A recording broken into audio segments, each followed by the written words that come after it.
It's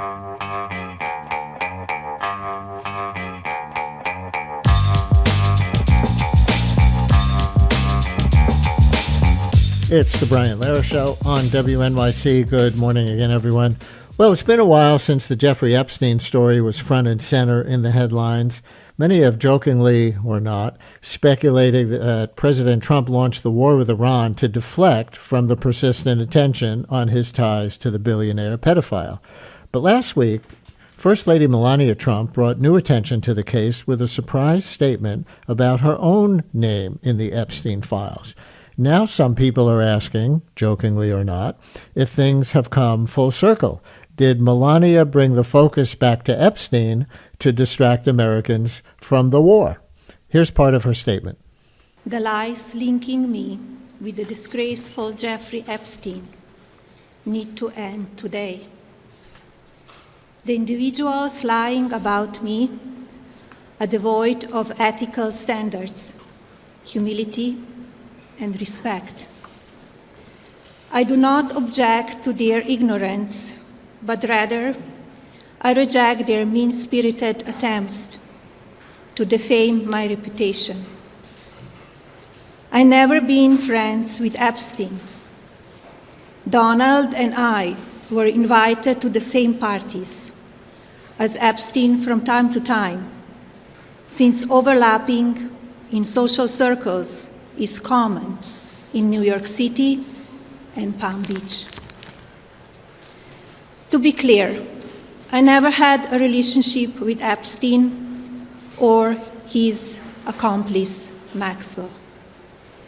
My email reply to Maxwell cannot be categorized as anything more than casual correspondence. My polite reply to her email doesn't amount to anything more than a trivial note. I am not Epstein's victim. Epstein did not introduce me to Donald Trump. That was First Lady Melania Trump speaking to the press on Thursday.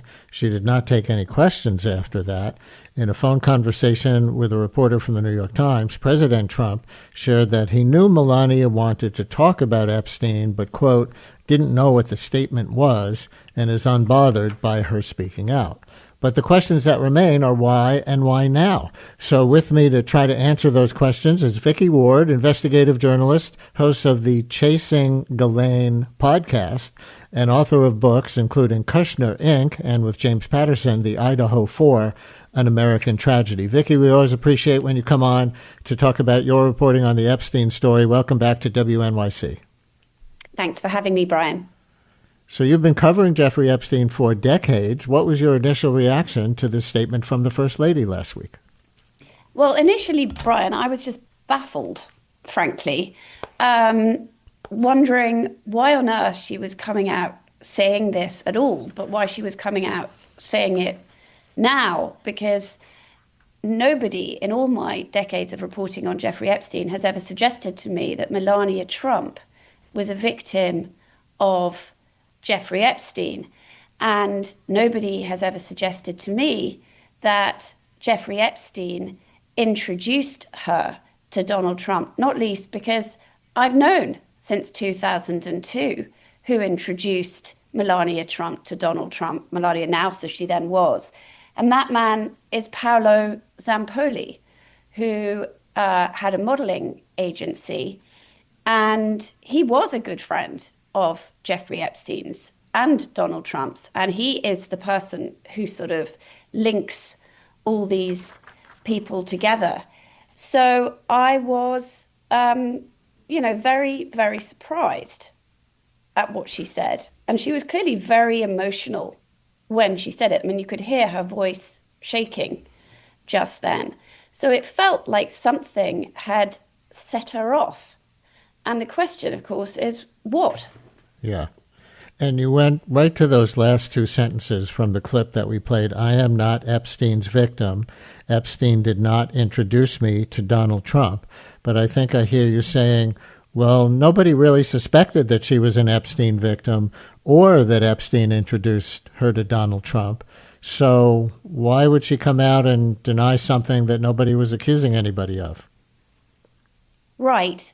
And I think it is worth pointing out something that probably doesn't get talked about enough, which is that we know how Donald Trump is a master of controlling the narrative, that he prides himself on this, and he is very, very good at it, which is why, as you mentioned, people started joking and saying, is this an attempt to switch the narrative away from what's going on in Iran and the other way around, that did Trump, go to war with Iran in order to get everyone stop talking about Epstein. But Melania Trump has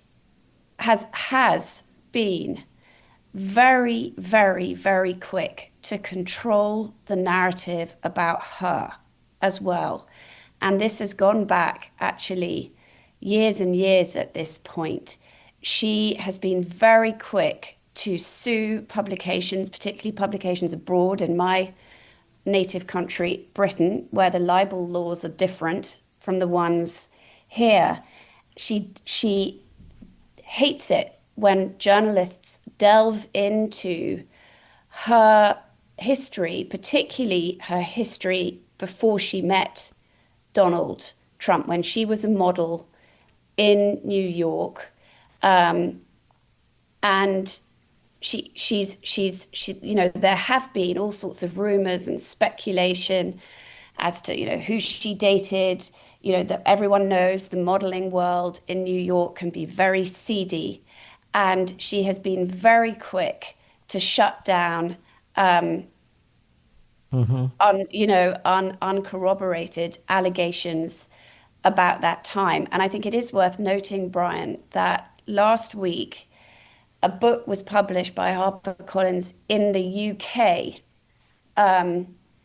by a writer called Andrew Lowney, and it did have allegations in it about Melania Trump and Jeffrey Epstein, which I understand have been withdrawn, at least from the printed copies. And There's so yeah. Go ahead. You want to finish your thought? Go ahead.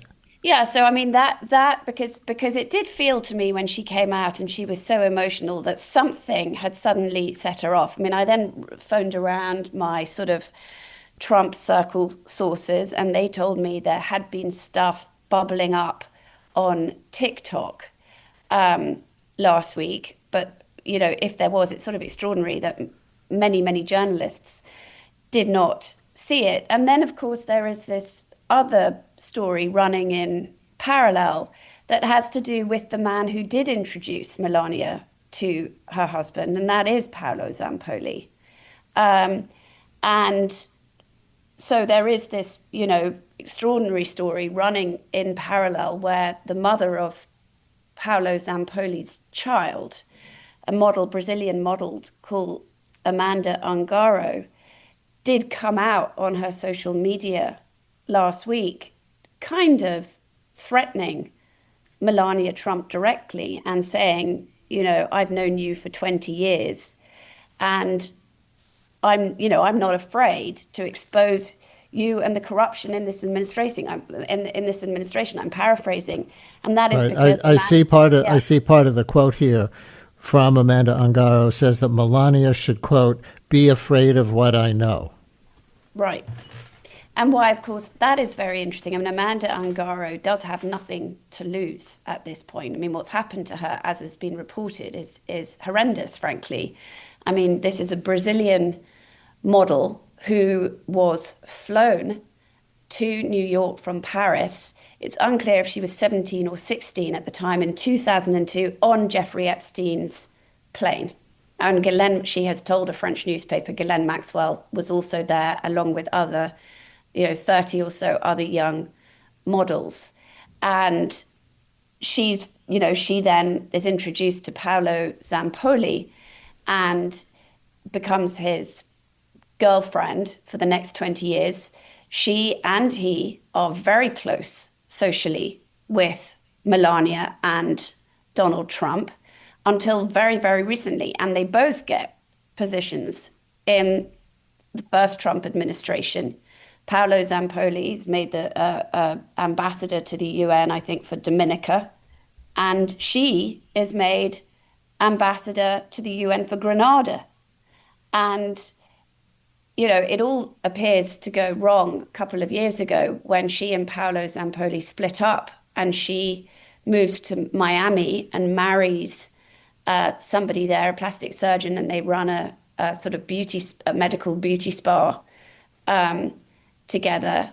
And last summer, suddenly, they both get arrested for fraud. Her husband has a green card, but is not a citizen. And then the next thing she knows is that she's moved from prison to by ICE to a detention facility, and is ultimately, after 3 months, I think, in detention, sent back to Brazil. And this is all because she believes she was in the middle of a horrendous custody battle over her child, who's now, I think, 15 or 16, with Paolo Zampoli. And she's basically said that Paolo Zampoli used his proximity to the Trumps, his place in the administration, to carry out a personal vendetta against her. And he directly asked somebody at ICE to get her deported. So there's the possible connection to politics and to Melania and the Jeffrey Epstein story of that family's intrigue. Paolo Zampoli, who's still tight with Trump, uses his connection to get ICE to deport his ex-wife, Amanda Ongaro, or ex-girlfriend, Amanda Ongaro, uses his connections to get ICE to detain and deport her in the middle of this custody battle. Then she turns around and posts that Melania should be very afraid of what I know. Yes. So then Melania comes out with this big denial out of the blue of having any kind of relationship that's, at all problematic with Jeffrey Epstein world. So President Trump, though, has repeatedly called the Epstein files a hoax and pushed to move on, but Melania seemed to be pulling in the opposite direction. Here she is calling for the victims to receive new congressional hearings. Now is the time for Congress to act. Epstein was not alone. Several prominent male executives resigned from their powerful positions after this matter became widely politicized. Of course, this doesn't amount to guilt, but we still must work openly and transparently to uncover the truth. I call on Congress to provide the women who have been victimized by Epstein with a public hearing specifically centered around the survivors.